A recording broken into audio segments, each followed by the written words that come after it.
rectangle or square which has greater area where perimeter of both same.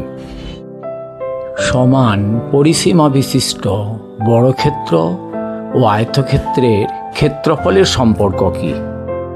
ধরি পরিসীমা equal to 4a, তাহলে বর্গক্ষেত্রে বাহু হয়ে যাবে a, ক্ষেত্রফল হয়ে যাবে কত? a square.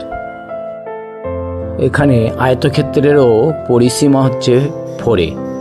আয়তক্ষেত্রের যদি দৈর্ঘ্য x এবং প্রস্থ y বলা হয়, তাহলে পরিসীমার যে ফর্মুলা 2 × x + y = 4a, তাহলে এখান থেকে x + y = কত হয়ে যাচ্ছে? 2a। 2a কে আমরা p অ্যাড এবং p মাইনাস করে লিখছি a + p + a - p। তাহলে এখান থেকে পাবো x = a + p এবং y = পেয়ে যাচ্ছি a - p। হ্যাঁ, আয়তক্ষেত্রের ক্ষেত্রফল = xy।